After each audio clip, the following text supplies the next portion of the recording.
O conhecimento dos geólogos acerca da composição do núcleo ocorre através de dados indiretos e de corpos meteoríticos diferenciados que possuem composição de ferro e níquel, metais abundantes no cosmos e denso o suficiente para explicar a massa do núcleo, que é cerca de 1/3 da massa total da Terra.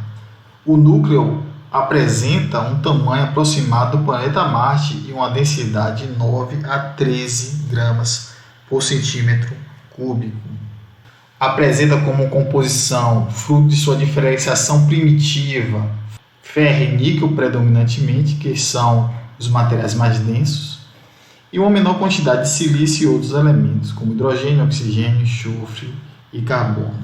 Uma característica marcante do núcleo externo é que ele gera e mantém um campo magnético terrestre. E subdivide-se em núcleo interno, que é sólido, em virtude da elevadíssima pressão, cerca de 4 milhões de vezes maior que a pressão atmosférica, não permitir fusão do material. Já o núcleo externo, ele é líquido devido à não propagação das ondas sísmicas do tipo S. O núcleo interno apresenta como limite inferior o centro da Terra, a 6.370 km, e o limite superior é representado pela descontinuidade de Lehmann, a 5.150 km de profundidade. Portanto, esse compartimento terrestre apresenta uma espessura de 1.220 km. Já o núcleo externo, ele apresenta como limite inferior a descontinuidade de Lehmann, que é a descontinuidade que separa o núcleo interno do núcleo externo, a 5.150 km de profundidade, e como limite superior é representado pela descontinuidade de Wechert-Gutenberg, a 2.900 km de profundidade. O compartimento do núcleo externo apresenta uma espessura de aproximadamente 2.260 km de profundidade.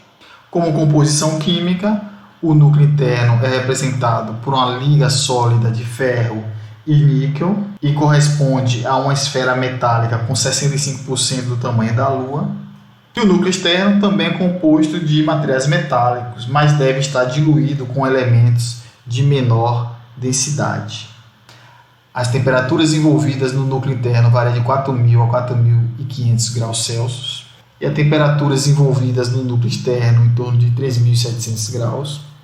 A densidade do núcleo interno varia de 12,8 a 13,1 gramas por centímetro cúbico e a densidade do núcleo externo varia de 9,9 a 12,2 gramas por centímetro cúbico.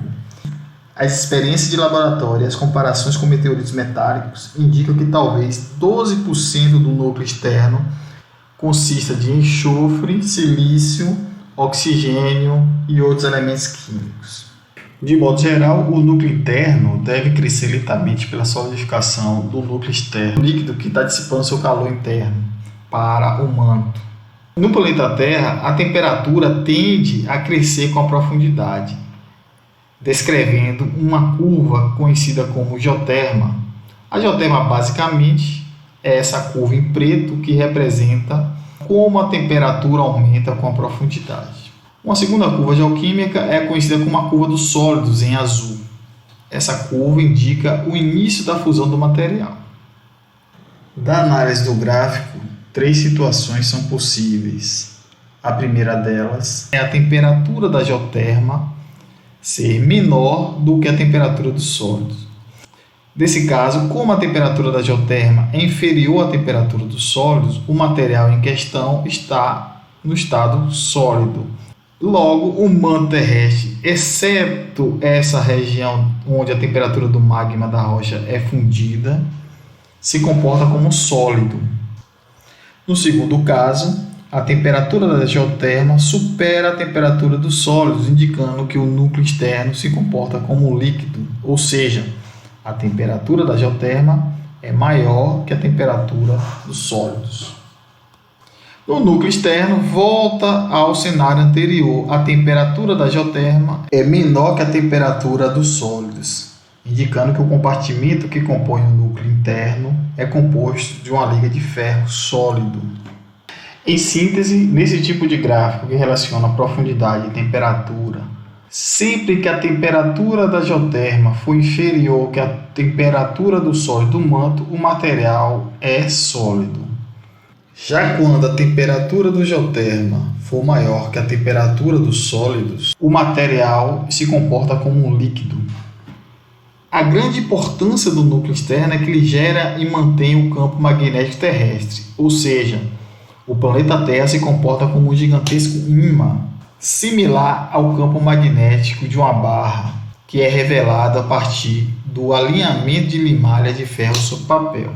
O mesmo ocorre com o campo magnético terrestre. Ele é muito semelhante ao campo que seria produzido por uma gigantesca barra imantada que fosse colocada no centro da Terra e ligeiramente inclinada aproximadamente 11,5 graus a partir do eixo de rotação. Essa diferença angular entre o polo norte geográfico e o polo norte magnético é representado por um parâmetro chamado declinação magnética. De um modo geral, essa barra imantada não fica em posição fixa ao longo do tempo geológico. Não somente a direção, mas a intensidade desse campo geomagnético varia com tempos muito lentos. Essa pequena variação da intensidade e da direção do campo magnético ao longo do tempo é dado o nome de variação secular. Os polos magnéticos migram a velocidade de 0,2 graus por ano ao redor dos polos e descrevem uma trajetória irregular, como mostrado na figura. Portanto, o parâmetro de declinação magnética de um determinado local muda continuamente, aumentando ou diminuindo com o tempo. Portanto, sabemos que o núcleo externo é líquido, composto de um material metálico, principalmente ferro e níquel e outros elementos em menor proporção. Em geral, apresentam uma baixa viscosidade, ou seja, baixa resistência à deformação permanente. E esse fluido transporta a maior parte do calor por convecção até a fronteira manto-núcleo. Conforme visto anteriormente, embora o ímã permanente no centro da Terra possa explicar o dipolo magnético observado, experimentos de laboratório têm demonstrado que o campo de um ímã permanente é destruído quando ele é aquecido acima de 500 graus Celsius.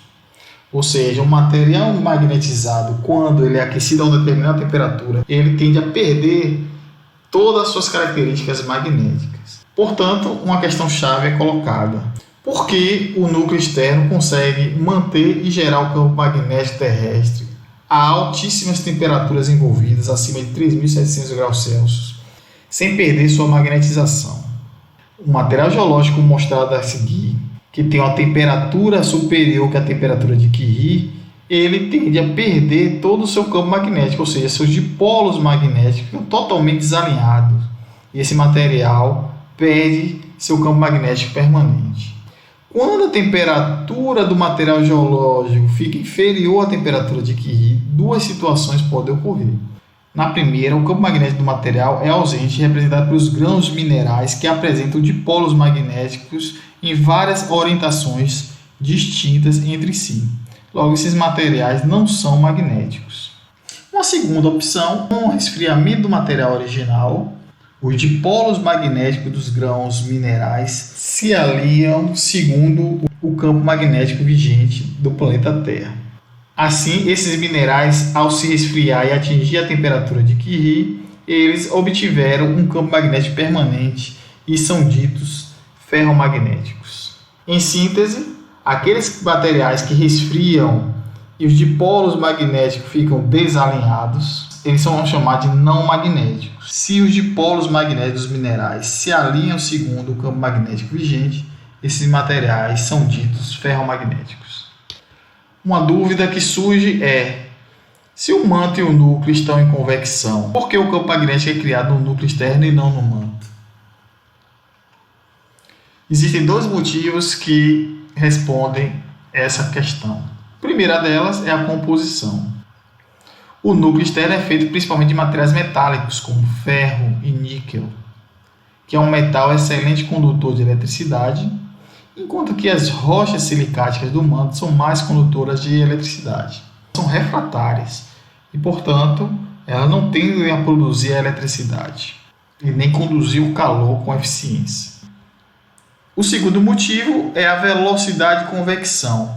Como falamos anteriormente que o núcleo externo é líquido, com baixa resistência à deformação permanente, com baixa viscosidade, esse líquido metálico se movimenta em convecção com a velocidade cerca de 1 milhão de vezes maior do que aquelas verificadas no manto sólido. Outra questão importante é como o núcleo externo da Terra reuniu condições para gerar e manter o campo magnético terrestre. Essa figura está mostrando os compartimentos da Terra, representado pelo núcleo interno sólido e o núcleo externo composto de ferro e níquel em estado líquido. Tem como característica física principal que são materiais excelentes condutores de eletricidade, pois são compostos por materiais metálicos, e transporta calor por convecção no núcleo externo. O estado físico é líquido pela não propagação da onda S nesse compartimento. Possui como característica química principal uma ligação metálica reproduzida através de uma nuvem eletrônica, uma movimentação de elétrons ao redor do núcleo, compostos por elétrons livres. A presença de elétrons livres dessas ligações indicam que o material se comporta como uma bobina condutora de eletricidade, similar a um cabo condutor e um elétron atravessando esse cabo. Os elétrons livres em movimento correspondem a correntes elétricas em movimento. Correntes elétricas em movimento produz um campo elétrico e um campo elétrico produz um campo magnético induzido. É esse campo magnético induzido que é gerado no núcleo externo. O movimento de rotação da Terra exerce uma força no fluido do núcleo externo chamada de força de Coriolis. Essa força atua em qualquer massa que exerça um movimento de rotação. No núcleo externo em convecção, existem zonas de alta pressão associadas à interface com o núcleo interno e zonas de baixa pressão associadas à interface entre o núcleo externo e o manto. Portanto, nesse fluido age uma força de gradiente de pressão. A massa é acelerada numa direção perpendicular ao seu movimento com a força de Coriolis. E a trajetória resultante consiste no estabelecimento de espirais de material condutor. Esse movimento é que vai gerar o campo magnético com a resultante aproximadamente paralela ao eixo de rotação da Terra. De um modo geral, os rápidos movimentos convectivos do fluido metálico geram correntes elétricas que, por sua vez, induzem um campo magnético, criando um geodínamo com um forte campo magnético. Assim, podemos concluir que o planeta Terra se comporta como um dínamo. Entenda como um dínamo qualquer mecanismo que converte energia mecânica em energia elétrica. Uma característica marcante do planeta é que esse dínamo é autossustentável, ou seja, depois de ter sido disparado por um campo magnético que poderia ter sido inicialmente muito fraco, por exemplo, o próprio campo magnético que existe no sistema solar, o planeta continuou produzindo seu próprio campo sem suprimento de um campo externo. 95% do campo magnético origina no seu próprio interior, e uma pequena parte advém de fontes externas, como o Sol e o próprio campo magnético que existe no cosmos. O campo magnético terrestre ocupa uma ampla região denominada de magnetosfera. A magnetosfera tem uma forma assimétrica em relação à Terra, se assemelhando a uma gota com a cauda extremamente comprida. É mais achatada do lado do Sol, devido à pressão oriunda dos ventos solares. O espaço entre o planeta Terra e o Sol é preenchido por um gás ionizado, constituído de partículas de diferentes energias, como hidrogênio e elétrons, emitidas pelo Sol, os denominados de ventos solares. Esses ventos solares emitidos sistematicamente pelo Sol fluem à velocidade da ordem de 300 a 500 km por segundo. Se não fosse a magnetosfera, essas partículas energizadas atingiriam a superfície terrestre, dizimando as formas de vida aqui existentes. Portanto, o campo magnético terrestre tem como característica principal dar esses ventos solares. É como se fosse um extenso escudo que nos protege dessas radiações nocivas, mais energéticas, atingem a superfície causando danos à biosfera, como mostrado nas imagens. Contudo, nos polos, as linhas de força de campo magnético dispõem-se perpendicular à superfície da Terra, e as partículas ionizadas contornam a magnetosfera, conseguem penetrar facilmente nos polos até a atmosfera superior ou a ionosfera inferior, de 60 a 100 km de altitude, conduzida pelas próprias linhas de força. A entrada dessas partículas ionizadas produzem efeitos luminosos únicos no planeta Terra, conhecidos como as auroras. Em síntese, vimos que o campo magnético terrestre repele a maior parte da radiação das partículas advindas do Sol. Ele é originado no núcleo externo, onde o movimento de correntes de convecção do líquido metálico gera campos elétricos e, consequentemente, gera campos magnéticos induzidos. O movimento desse fluido condutor faz com que o campo magnético terrestre se torne mais fraco periodicamente e as polaridades originais se invertam de tempos em tempos. Esse processo é chamado de reversão do campo magnético terrestre e ocorre em intervalos que variam entre dezenas de milhares de anos a alguns milhões de anos, com um intervalo médio de aproximadamente 250 mil anos. Ou seja, a cada 250 mil anos, em média, ocorre uma reversão magnética.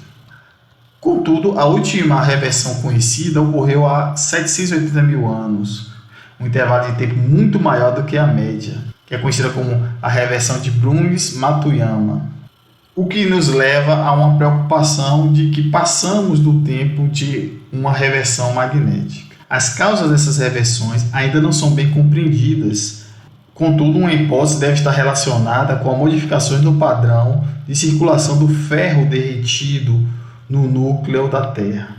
O que sabemos até o momento é que essas reversões têm ocorrido algumas vezes nos últimos milhões de anos. Se sabemos que as reversões magnéticas ocorrem de tempos em tempos, mas não sabemos a causa, quais são as evidências ou os registros geológicos dessas reversões magnéticas? Esse fenômeno é bem compreendido, pois o magnetismo é um registro geológico e está bem preservado nas rochas em algumas situações específicas, como nos vulcões e nas cordilheiras mesoceânicas. Em síntese, o assoalho oceânico se comporta como uma esteira rolante, como mostrado na figura, que grava a história das reversões do campo magnético. Ao longo das dorsais, ocorre a formação de rochas vulcânicas em movimento divergente. À medida que novas fontes magmáticas geram rochas, essas rochas vão se separando desse centro de espalhamento e vão, ao longo do tempo, registrando como uma esteira rolante o campo magnético vigente em um determinado período do passado geológico da Terra. Desse modo, essa feição produz um padrão zebrado de anomalias que tem relação intrínseca com a tectônica de placas.